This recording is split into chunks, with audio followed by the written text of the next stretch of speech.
De retour sur ce plateau de l'émission Café Presse ensemble, nous passons au peigne, notamment l'actualité politique de la Guinée qui a été essentiellement marquée par la convention du RPG Arc-en-Ciel, même si le chef de l'État, le professeur Alpha Condé, maintient encore le suspense sur sa candidature et le débat continue, notamment dans la cité. Et on en parle avec ses confrères présents sur ce plateau de l'émission Café Presse. Alors, à présent, juste en une minute, chacun d'entre vous, aujourd'hui, il y a cette question qui se pose au regard de ces discours et des politiques, comme l'a rappelé Daouda, ça change en fonction des positions ou des intérêts. Est-ce que cette dose de morale ne doit pas exister dans la politique, selon vous? Parce que est-ce qu'il faut faire la politique au profit de ses intérêts, ou bien il faut faire la politique au profit de l'intérêt des citoyens? Parce qu'aujourd'hui, ceux qui nous suivent, les citoyens sont perdus, sincèrement. Non, je pense que le pays va changer, la Guinée va changer. L'acharnement de Alpha à rester au pouvoir et à s'accaparer de tous les leviers dynamiques du pays, au-delà même des institutions, puisqu'on voit comment il gouverne, on voit comment il veut mettre un parti comme étant les militants comme remplaçants des citoyens. Je pense que tout ça va éveiller les consciences et des Guinéens patriotes sincères vont se lancer et peut-être vont moraliser cette situation. On sait que l'exemple de Kassori Fofana, de Abakar Silla et de beaucoup d'autres. C'est nous, Alain Diallo. Oui, de Cellou Dalein. C'est le prototype. Vous savez, monsieur Barry, peut-être le vous m'étendez la perche, permettez-moi de développer une idée, parce que j'ai expliqué. On est ancré dans ça. J'ai expliqué à un ami que si aujourd'hui on est arrivé à débattre, à plus forte raison, imaginer un troisième mandat d'Alpha Condé, c'est parce que son principal adversaire est Cellou Dalein. Ouais. Et il se trouve que ce Cellou Dalein s'est battu du côté de ceux qui faisaient la promotion d'un troisième mandat ou d'une révision de la Constitution. Mais je pense que les Guinéens ne se limitent pas... On doit pas prendre l'exemple du mal. Exactement. Et les Guinéens ne se limitent pas qu'à ces deux camps, côté Cellou, côté Alpha Condé. Je pense que des citoyens convaincus qu'ils ont quelque chose à apporter vont se lancer et vont sur la même question. Est-ce que cette dose également ne doit pas réagir? Parce que ça, quand même, moi je ne partage pas votre position quand vous dites la politique c'est en fonction des intérêts, en fonction des... C'est votre droit de ne pas partager ma position. Est-ce que c'est mon droit? Ça doit continuer comme ça. C'est mon droit de vous rappeler. Est-ce qu'on n'est pas victime de ça? Non, ça je ne pourrais pas répondre oui ou non. Oui. C'est un débat. Oui. C'est votre droit de ne pas partager. C'est aussi mon droit de vous dire ma position, que le positionnement politique, le discours politique, ce n'est pas le reflet biblique ou coranique. Vous ne pouvez pas dire, le prophète a dit, paix et salut sur lui, à tel verset, voilà comment ça doit être. Le politique évolue. On sait aujourd'hui... Est-ce que vous souhaitez pour ce pays? Écoutez, ça doit changer, s'il vous plaît. Ne pensez pas que nous souhaitons quoi que ce soit pour ce pays. C'est pourquoi j'ai dit, il faut qu'on sorte un peu du raccourci des analyses politiques de notre pays. C'est ça qui nous maintient encore dans ce sens. Parce que même ceux qui... Sérieusement, ce sont les analyses ou les actions de ceux qui nous gouvernent? Même ceux qui nous écoutent, même ceux qui nous gouvernent, quand ils nous écoutent dans nos analyses, ils trouvent un raccourci dans ce que nous disons. Parce qu'on pense que... Non, j'ai droit à plus de minutes encore. Allez-y, alors, une minute. Ceux qui nous gouvernent, ceux qui sont dans l'opposition aujourd'hui, ils se jouent encore dans ce que nous disons. On a vu à un moment donné ici que les deux partis, ou je vais dire les deux bords, la mouvance et l'opposition, se sont heurtés à un niveau par rapport je vais dire au point 2 par exemple de l'accord. Chacun savait que le point 2 de l'accord, en l'utilisant, en allant avec, ça peut avoir des préjudices. Mais puisque j'y viens, mais puisque chacun voyait tout de suite, l'UFDG voyait, bon, en allant à ce point, je peux damer mon autre adversaire avec lequel je suis, la mouvance présidentielle également, s'est dit, bon, en allant comme ça, j'ai la possibilité de le piéger et de le mettre devant l'histoire. Cela n'a pas attiré l'attention des uns et des autres, parce qu'on a vu les intérêts tout de suite, et tout de suite, on a bondi là-dessus. Et aujourd'hui, qu'on se permette d'être surpris du repositionnement ou de changement de position de la Bakar Silla ou d'autres d'ailleurs, je me dis bien, c'est juste Talibé, parce qu'on veut amuser sur la même question, Talibé. Écoutez, moi je pense que s'il y a quelque chose dont la Guinée a besoin, dont la vie politique de la Guinée a besoin, c'est bien de la morale. Aujourd'hui, la morale excusez-moi, a foutu le camp. Pourquoi? Parce que lorsque vous changez de position, le discours que vous nous teniez quand vous occupiez la position A, du jour au lendemain, vous vous retrouvez dans la position B, et vous nous dites que en 2 jours, la situation que vous décriviez hier a changé. Il ne fallait pas quitter. Il fallait pas quitter. Parce que vous êtes de l'autre côté. Il ne fallait pas quitter alors. Si vous voulez maintenir le même discours, il ne fallait pas quitter, il fallait rester. Mais vous ne pouvez pas être dans la maison et vous croire encore dans la rue. Quand même. Il y a des évidences. Il ne fallait pas quitter, il fallait rester. Monsieur Daouda, il y a des évidences. Il y a des évidences. Vous ne pouvez pas me dire, et avec vous, Aboubacar Sylla et les autres, que du tout au tout, ce qui prévalait pendant 7 ans sur Alpha Condé ne l'est plus 2 ans après. Parce que nous sommes confrontés au même problème de manque d'électricité, de manque d'eau, d'explosion du banditisme, de routes, de tueries de manifestants. Et de tueries de manifestants. Oui. Ça, c'est des réalités que personne ne peut aujourd'hui démentir. L'autre chose, c'est qu'on dit que les mots soignent les mots, mais les mots aussi empirent et aggravent les mots. Oui. Le problème dans ce pays, par rapport à ceux qui quittent la mouvance pour l'opposition ou l'opposition pour la mouvance, c'est le manque de retenue, c'est le discours démagogique. Et il faut bien que on pratique la politique en la reposant, en la bâtissant. Ça, Mohamed, je dis ça, c'est important, ça va en la être bâtissant sur des valeurs et des principes. Les valeurs et les principes voudraient qu'on ne mente pas. Les valeurs et les principes, ça veut dire qu'il y a nécessité aujourd'hui, il y a nécessité d'aller dans une... Vous comprenez? Ne regardez pas la Guinée en face. Ne regardez pas la Guinée en face. Parce que là, Monsieur Daouda, on ne peut pas regarder les Guinéens en face. Justement, on n'a pas d'alternative à Justement, que lui-même, Aboubacar Sylla, qui parle, il ne remplit pas aujourd'hui les conditions pour être président, attendez, de la République, étant président d'un parti. Alors, cela nous renvoie.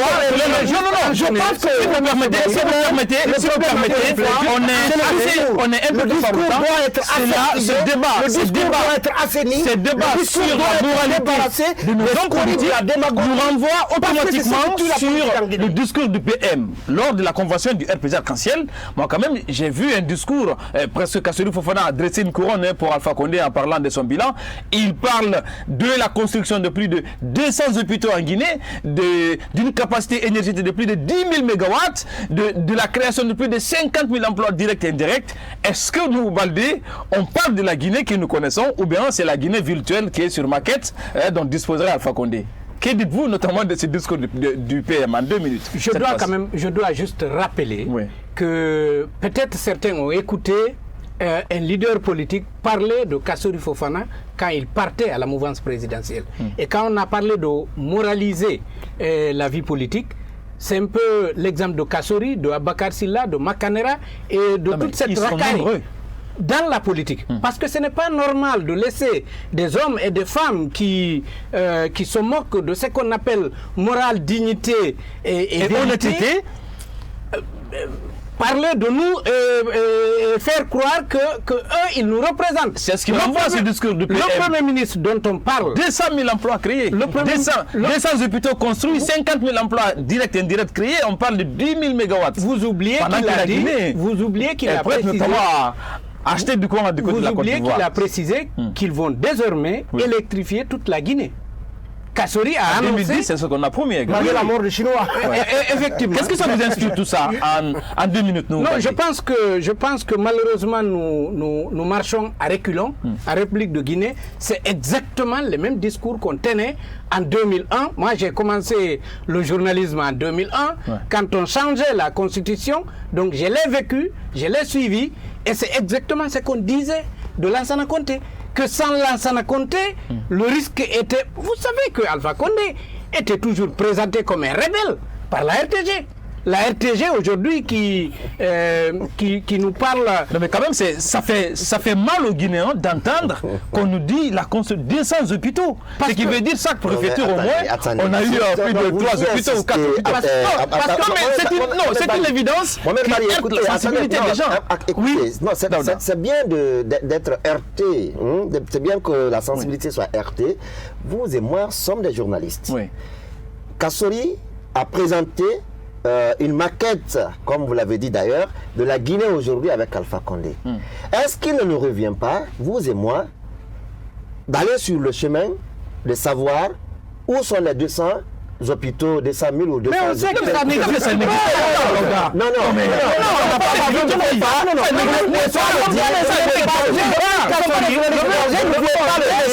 la réalité. Ce n'est pas étranger à la Où? Construit où? Dans quel... Peut-être vous avez l'information. Si on prend des centres de santé pour les hôpitaux. Non, si, il faut faire la différence entre les centres de santé et les hôpitaux. Il parle d'hôpitaux. Alors, son discours, il l'a présenté. Il a présenté son discours avec la maquette dont il pense détenir de la Guinée.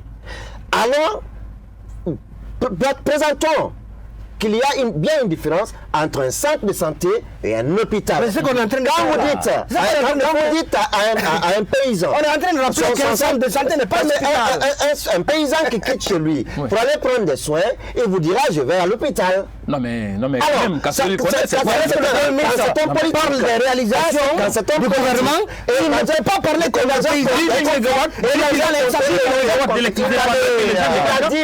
dit dans un contexte bien sûr de propagande politique. Parce qu'ils sont en convention. La convention consiste à faire quoi? Et la convention, c'était une tribune de propagande? Voilà, bien sûr.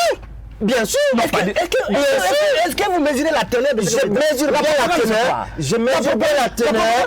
Parce que quand on va l'excès. Vous n'allez pas rentrer. Vous n'allez pas rentrer. Je pense que. Attendez, la définition de on doit respecter les Guinéens. On doit respecter les Guinéens. C'est 200 centres de santé. Rappelez de 200 centres de santé. Rappelons 100 hôpitaux.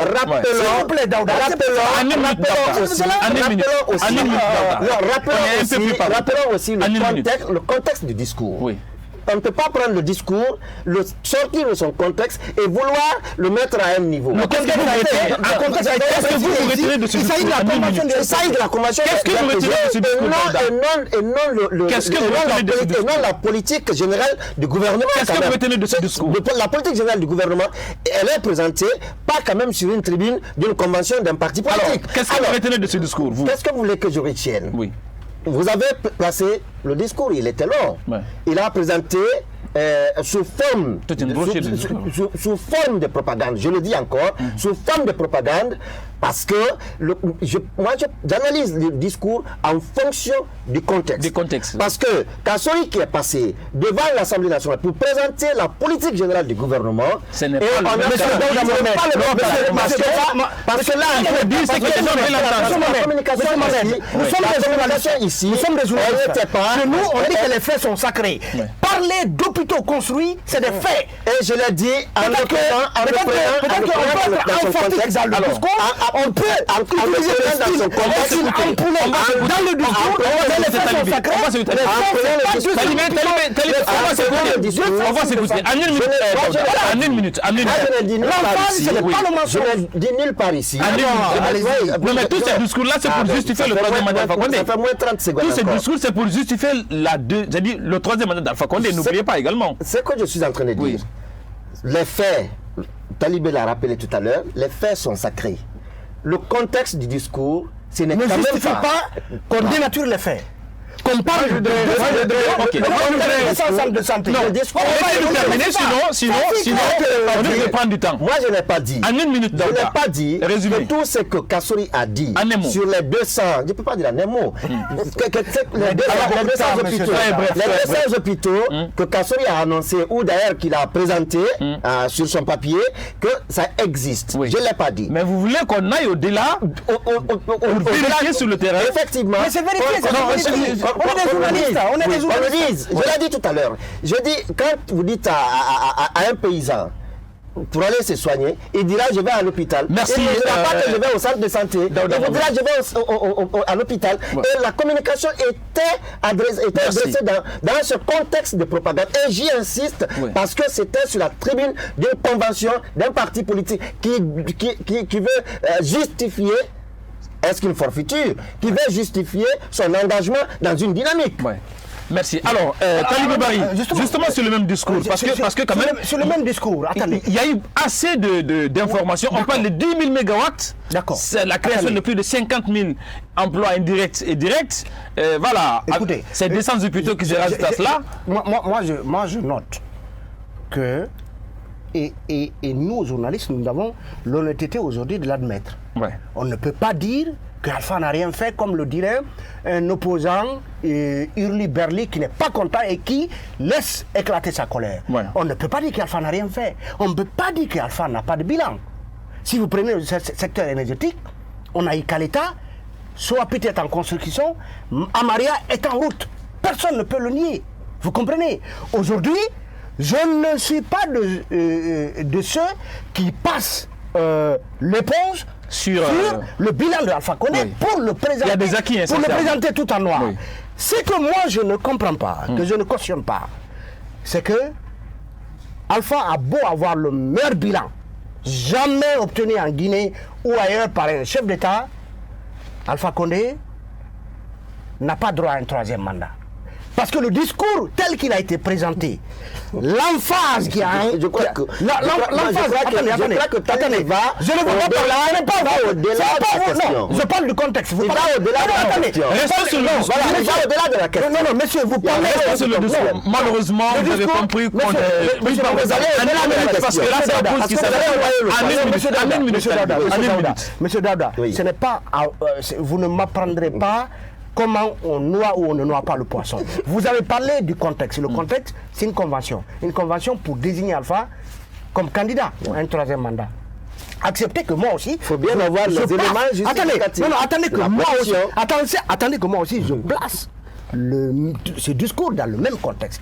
Dans le contexte d'un événement qui veut convaincre à la fois l'opinion et Alpha Condé qu'il doit aller vers un troisième mandat. Alors, sur ces discours, je considère que la manipulation qui est ainsi faite, l'embellissement qui est ainsi fait de ce discours, ce n'est pas une œuvre de salubrité publique parce que ce troisième mandat vers lequel on veut pousser Alpha, si ce n'est Alpha qui pousse les gens à le conduire vers ce troisième mandat, je pense que la Guinée n'en a pas besoin et ce discours, il perd toute sa sacralité parce que le service pour lequel il est manipulé n'est pas un service, c'est pas fini. N'est pas un service honorable. Largement compris, Talibé Bari.